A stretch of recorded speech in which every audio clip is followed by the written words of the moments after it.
Yawa shot sa inyo dyan mga tol.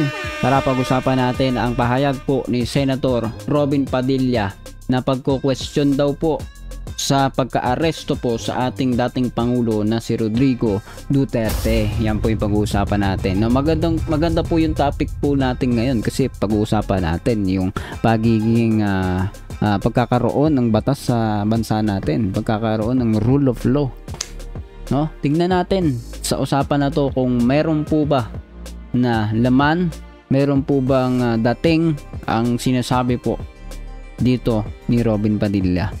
Pero bago natin umpisahan ang lahat ng ito, kung hindi ka pa nakasubscribe, pindutin mo yung subscribe button and notification bell para updated ka palagi sa mga videos natin. Tara, let's go!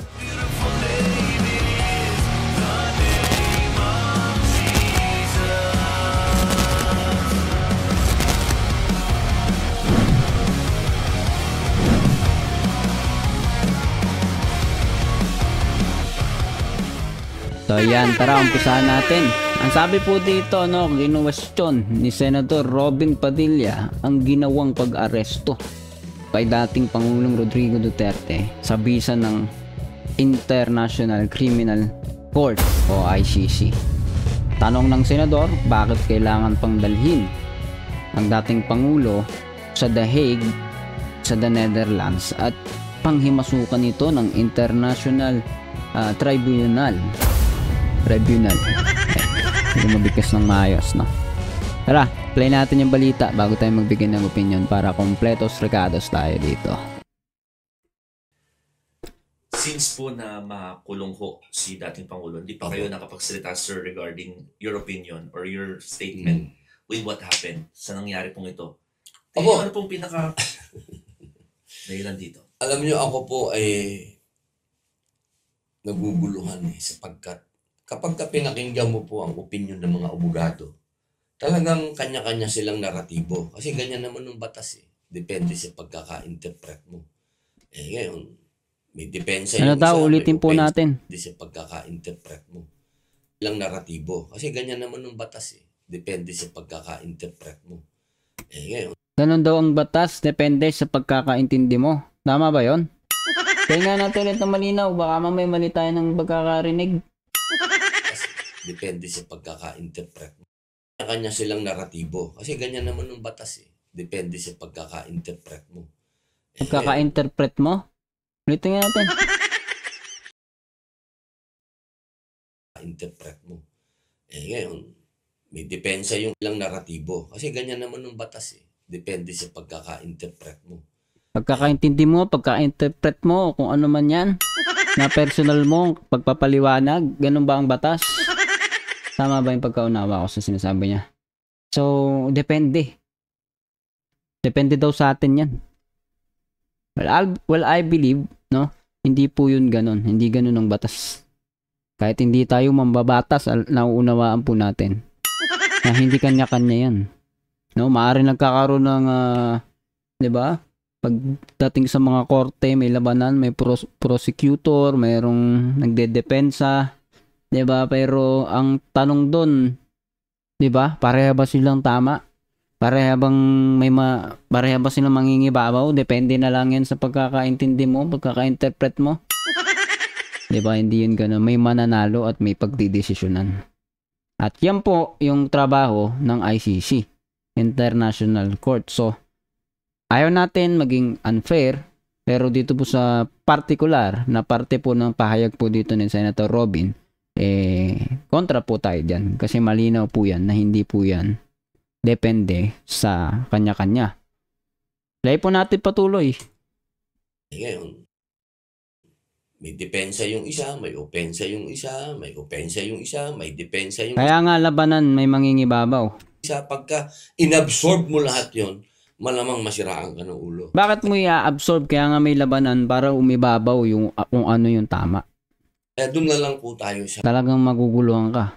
Hindi lahat tama kasi may tamang isa. Iisa lang ang tama. Hindi pwedeng dalawa ang tama. Hindi pwedeng dalawa yung totoo. Tama?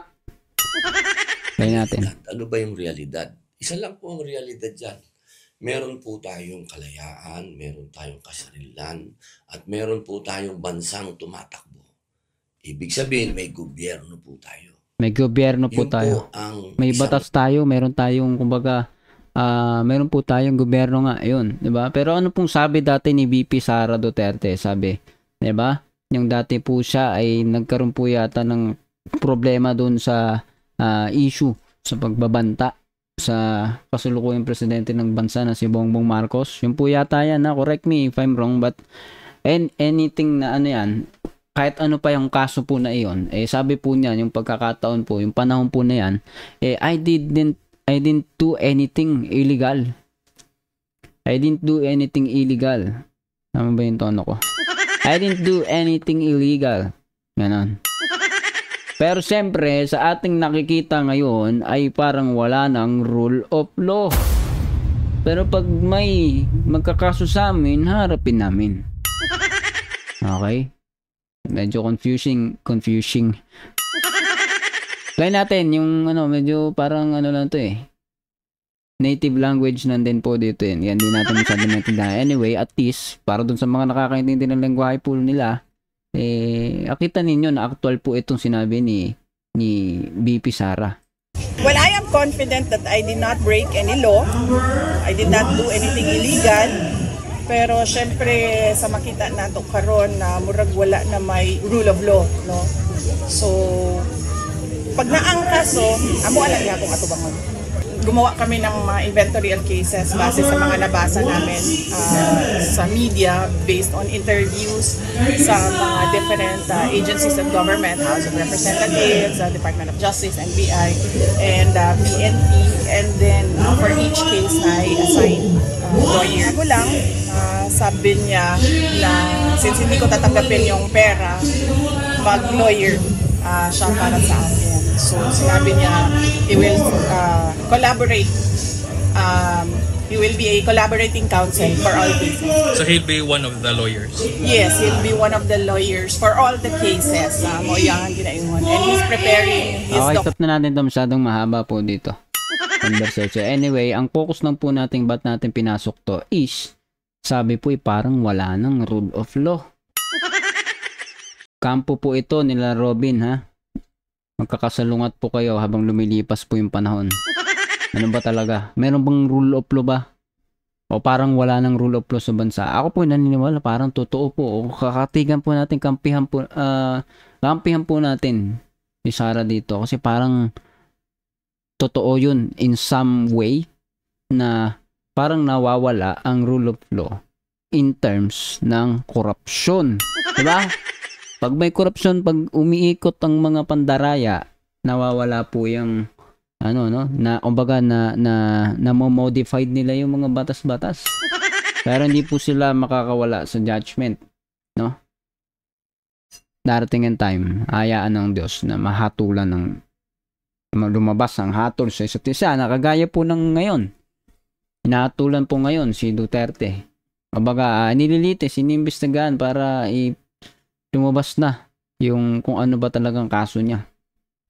May tamang panahon, may panahon ng pag-ani. Hindi ka laging magtatanim at ngayon ay inaani po natin ninyo ngayon kung ano po yung mga lumalabas po sa labi ninyo. 'Di ba? Especially po dito sa mga pro Dutertes, kay Sara Duterte at sa iba pa. Parang wala ngang rule of law kung susumahin natin para dun sa mga kilalang tao. 'Di ba? Si Duterte mismo nagsasabi, ang tagal naman, ICC. Ayan na po yan. Umusad na po. Anyway, patuloy po natin mga sasabihin niya at bago tayo magpaalam, magbibigay tayong opinion pa ulit. Malaking katanungan, bakit tayo nandito? Anong ginagawa natin dito sa The Hague? Anong ginagawa natin sa ICC? Tayo po ay unang republika sa Asia, tandaan po natin. Ibig sabihin, tayo po ay matandang republika na rin kung tutuusin. Tayo po ay matagal nang umaandar ang ating gobyerno. Inaamin po ba natin na wala tayong gobyerno ngayon? Hindi na natin tatapusin ang video ni Robin. Tatapusin na rin po natin ang ating video na ito. Dahil maamin daw po tayo na wala na daw po ba tayong ano ba? Wala tayong hindi na nag-exist ang ating gobyerno ba? Mga batas? Ganun ba yung pagka pinadala mo? Diba kung pinadala ni Bongbong, pinalaw ng administrasyong ito, ang pagkuha po sa ating Pangulo, ay ito po ay kahihiyan, kasiraan ng ating sagisag ng bansa. Tama ba? Correct me if I'm wrong sa aking mga pananalita. Tao lang po tayo at pwede po tayo magkamali. No? Pero ang sinasabi ko nga po sa inyo, tama ba yung sinasabi ni Robin? No? Ulitin natin ang malinaw ha bago tayo magpaalam. Tayo po ay matagal nang umaandar ang ating gobyerno. Inaamin po ba natin na wala tayong gobyerno ngayon? Ganun ba yun? Pag pinadala po natin si Duterte, ay inaamin na wala ng gobyerno? O lalo natin pinakikita na meron tayong gobyerno? Diba? Parang kabaliktaran yata yung question ni brother tuloy, no? Parang pabaliktaran tuloy yung question ni Robin. Ang tanong dapat po lalo po ba nating pinagtitibay ang ating republika? No? Ako po yung naniniwala, oo, kasi we cooperate to the international law at i-acknowledge po nila tayo. Kikilalanin po nila ang ating bansa bilang bansa na nakikipagkaisa sa maraming bansa na nagkakaisa. No? Ang gusto ninyo ay humiwalay sa international law sa samahan ng mga bansang malalaki. Parang sinabi mo na wala kang bilang sa international community. Yan po ang akin ha, pananaw ko, pang unawa po riyan. Kung titingnan niyo yung mga comment, no, Senador ni Duterte at hindi tao sa Pilipinas. Yan daw si Robin Padilla na nanghahalik. Ewan ko. Bahala na kayo dyan. Nanghahalik daw siya sa video diba? Na-mention lang natin. Hindi bagay maging senador. Senador siya ng iisang tao, hindi senador ng Pilipino. Yari ka boy. Nakikita po ng mga tao yan na ikaw ay bias. Yan ang senador ni Digong, hindi ng Pinas. Okay. Bakit ng sound effects natin? Kami rin naguguluhan kung ano ginagawa mo dyan sa Senado. Na naman, ano ba talaga kasing trabaho ng isang senador? Dapat malinaw po yan sa kanya na hindi po siya para sa iisang politiko, kundi maglingkod, magsilbi sa publiko. Public servant ka. Senator Robin, dapat ang mga sasabihin mo makakatulong sa pangkalahatan, hindi sa iisa lamang. Meron po tayong gobyerno, magpapakita ng respeto sa international community. At kung mayroon mga paglabag sa batas, mananagot po ang dapat managot yan. Diba? Na naman tatakasan, diba? Kung may gobyerno po tayo. So, comment down below kung ano masasabi mo sa usapin po na ito. Pag-usapan natin patuloy sa comment section. At para dun sa mga di pa nakasubscribe, please hit the subscribe button and notification bell para updated ka palagi sa mga videos natin parating. See ya ulit sa susunod na video.